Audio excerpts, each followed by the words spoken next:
That's that horrible piano sound. I absolutely hated that. It was all the rage in the 1980s, and for me it was pants. We'll talk about that. It's quite poor.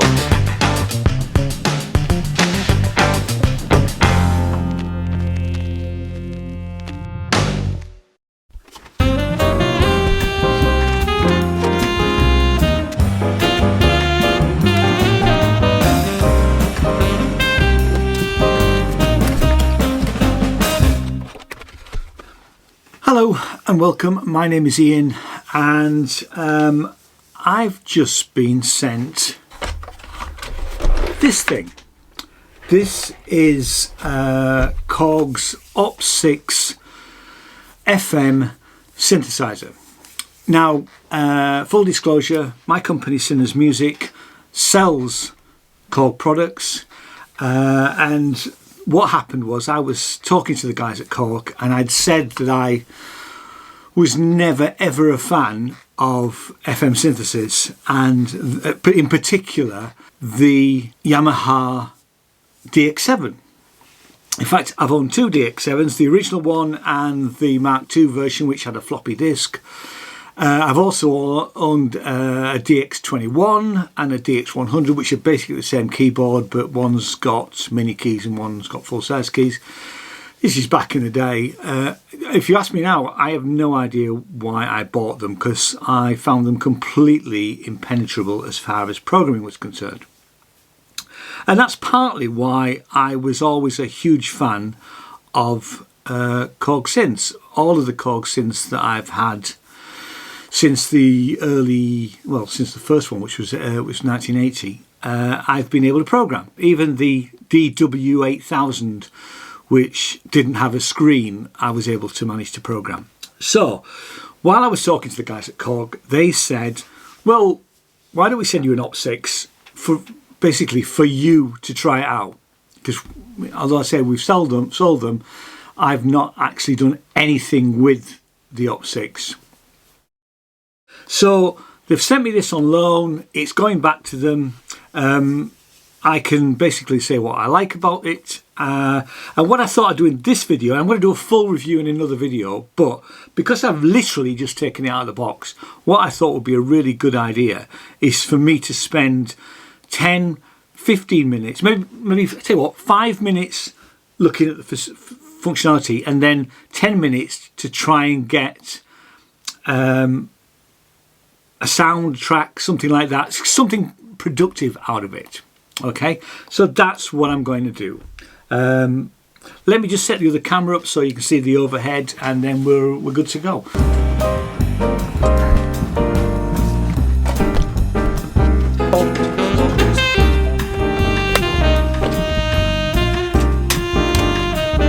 It would help if I plugged it in. My digital audio workstation of choice is Reaper, and so I'm setting up just a stereo project.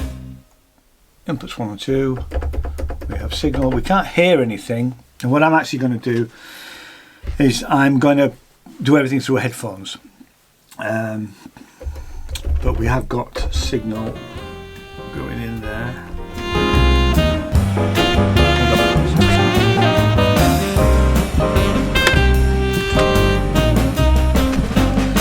Right, so I've purposefully not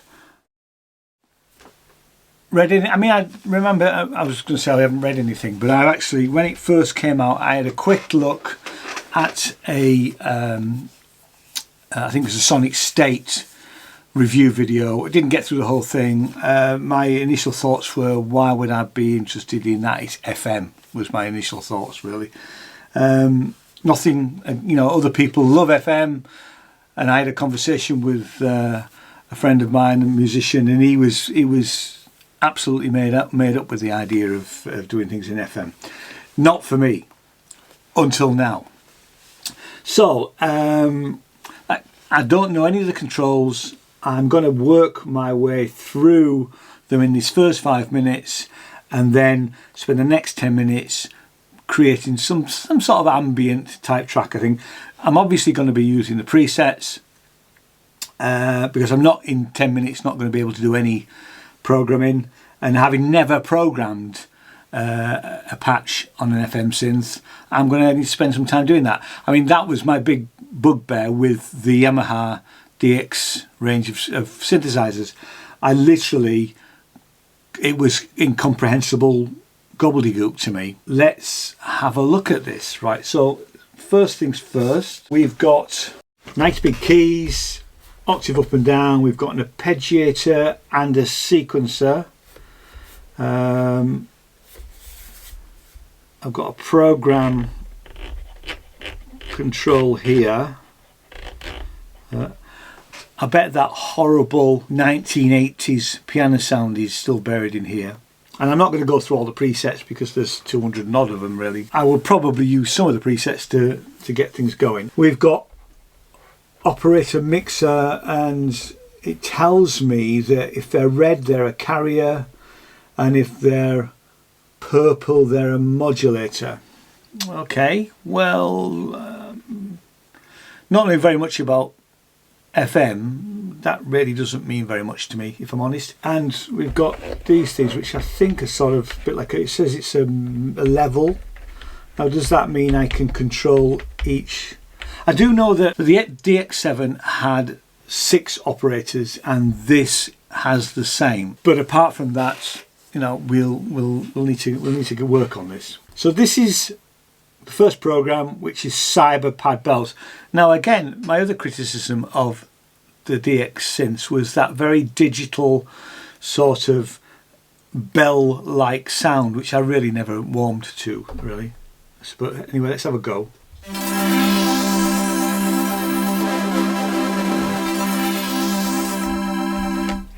Okay.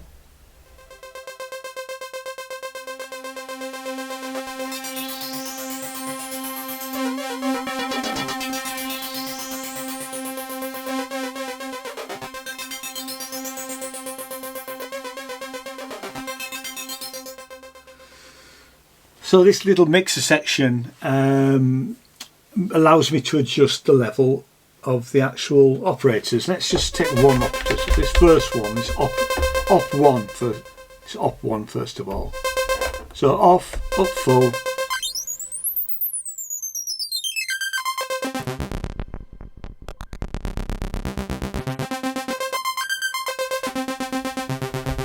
Let's pick something else.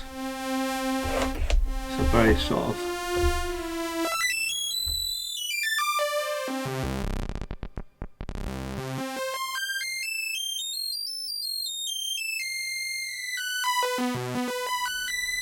So we can affect what is called the ratio.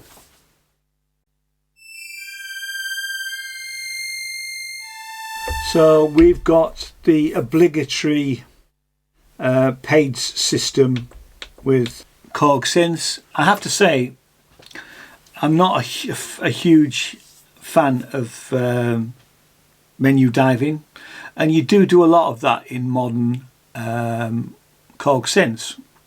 Certainly for the last few years. I've got used to it and I live with it, but it's not my favourite. I would always much prefer one knob per function, but hey ho, this is not how it works for these days.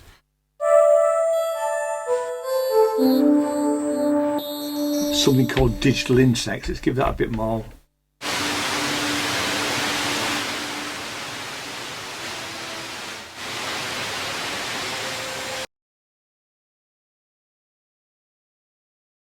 Okay, not that impressed by that if I'm honest. We've got a load of knobs up here which says data entry. We've got an initialize button over here, and we've got write recall, shift button for doing multiple things on the menu, I'm guessing. We've got an analyzer. Korg have decided to do that on their synths, put an analyzer, which, okay, you know, is it necessary? Maybe, maybe not. and then we've got where we can look at the algorithm, and these data controls look like they will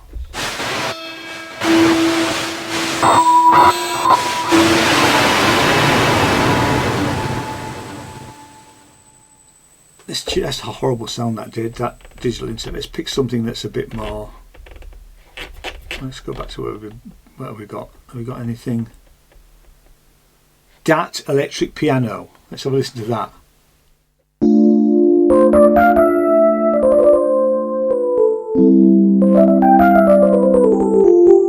That's that horrible piano sound. I absolutely hated that. It was all the rage in the 1980s, and for me it was pants. But anyway, what we can do is we can take that and we can try and change it. So that'll be our starting point, really.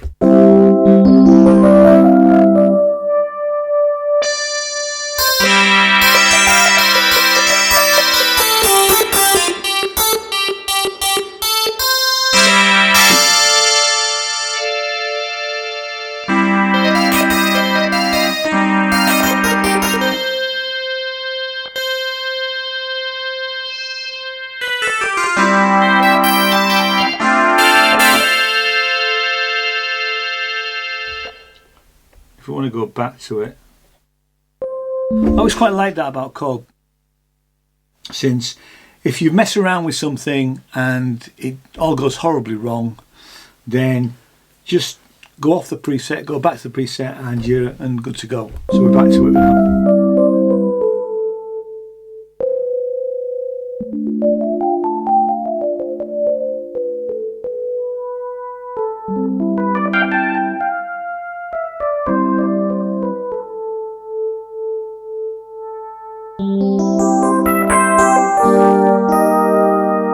So let's have a look at changing the algorithm. So, oops, not that one.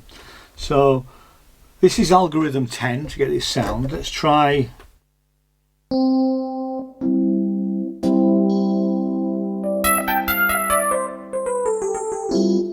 And the good thing about this is, although like I say, I don't know that much about FM synthesis, and I've tended to avoid it for the last 30 years really. It does give us a little, when you choose an algorithm, it does give us a little map of how the algorithm should work. We can then easily adjust attack, delay, chorus, is it?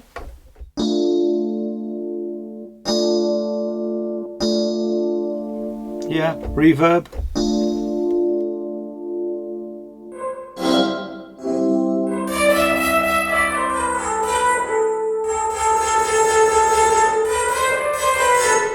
I've made that horrible electric piano sound sort of sound quite brassy now.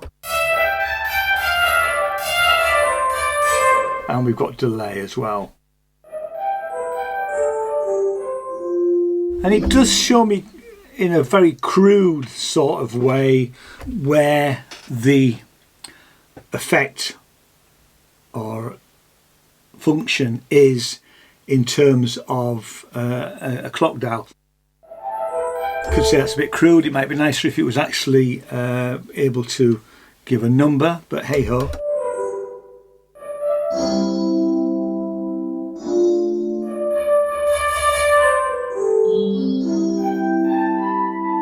So let's run the Arpeggiator and see what happens.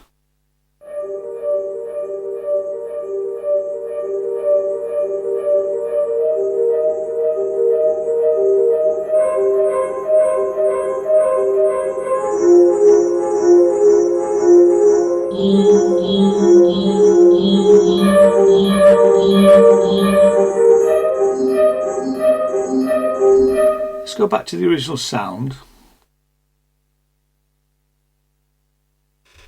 and try the Arpeggiator again.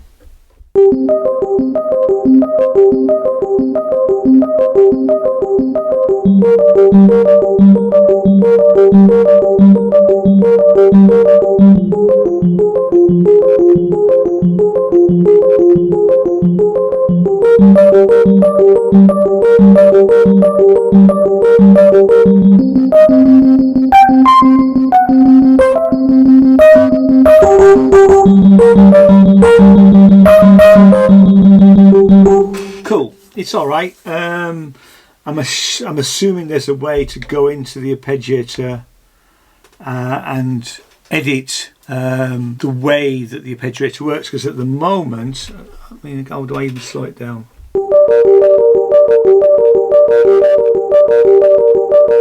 Got a tap tempo, is that? Yeah.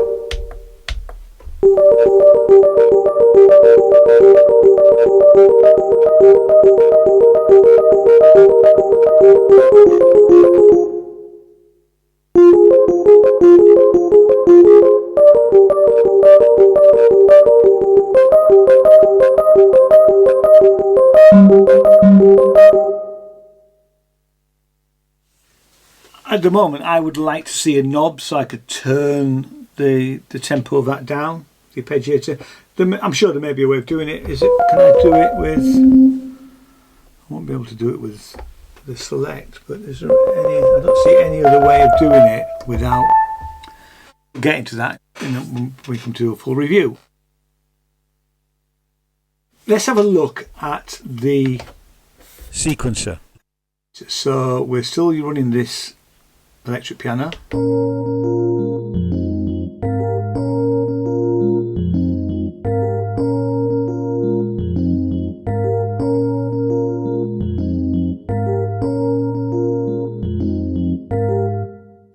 Okay, let's go through a couple of the presets doing that then.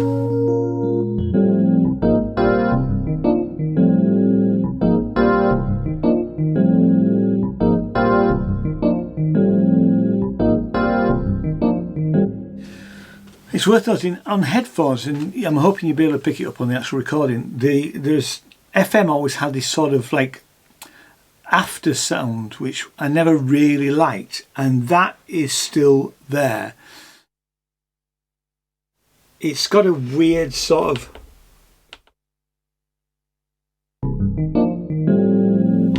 it's almost like a sort of slight distortion at the end of the note. That is still there. I'm sure there's probably nowadays there's ways of getting rid of that. So we've got some other functions here, the operators and the processors. We'll get into that in a proper review.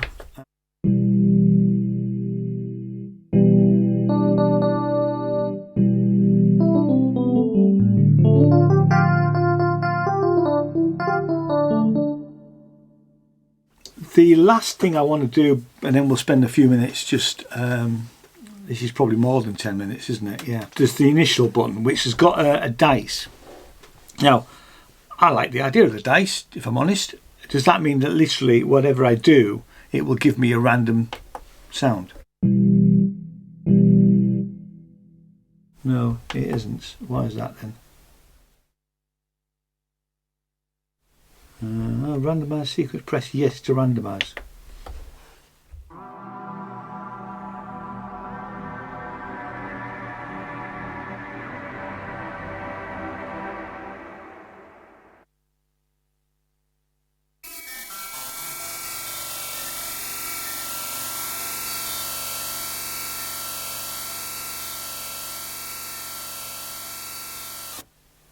So what I thought would happen is that you press the randomize button and it will just give you a pattern. That's not quite how it works. So you press the randomize button and it wants a yes or a no. So if we say no, it goes off and goes back to our... I don't know what's happening there. Let's go back to... So if I press randomize again, it says press yes to randomize. Press randomize probe, so press it again.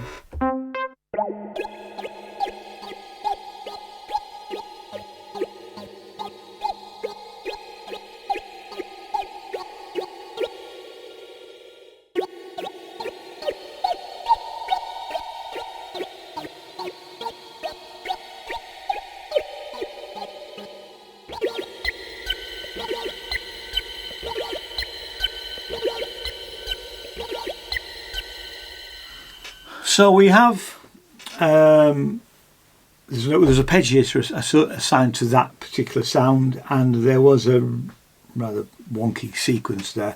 Let's press another one and go for, so every time we randomize we have to press it twice.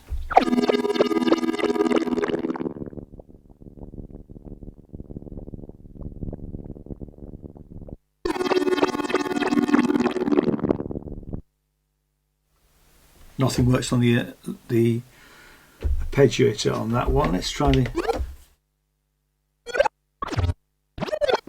We have got a randomized sequence, but it's a bit out there. Let's go. This one's got an Arpeggiator.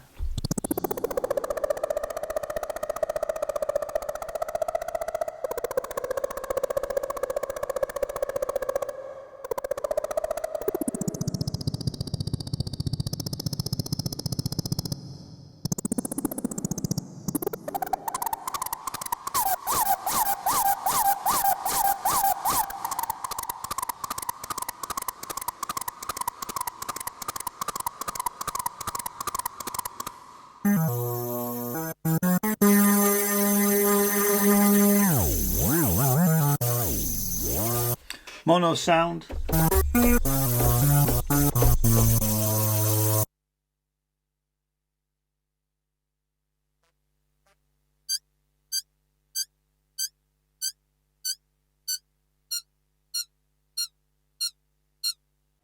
It's just like a click.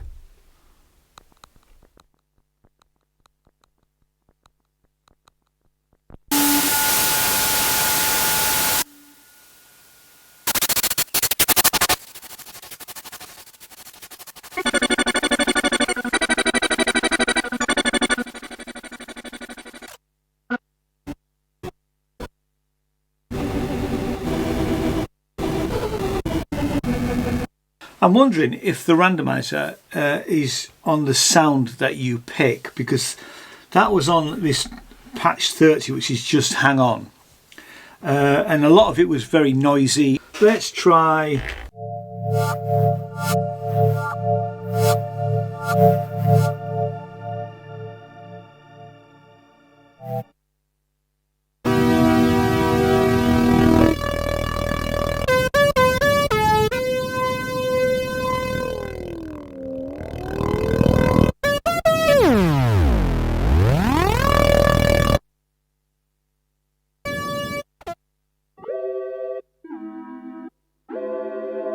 Obviously it takes a few seconds for the randomizer to really kick in, because the first time I hit the note, it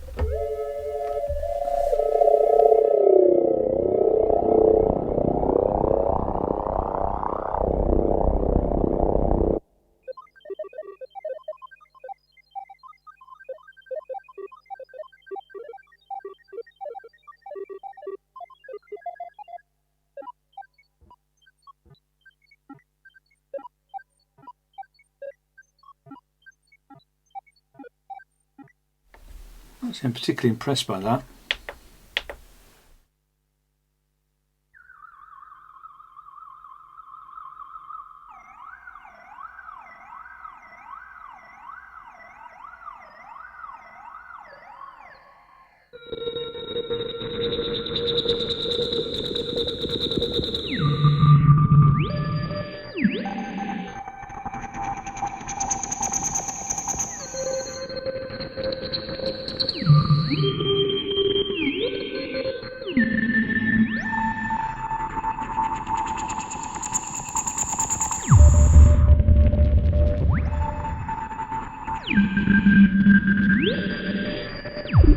That's really interesting.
So I'm sure that's more than 10 or 15 minutes, and what I'd like to do is I'd like to leave it there. I know we didn't get to actually finish the track, but we got to look at some of the interesting things that the Opsix has got. In the next video we'll do a much more in-depth review.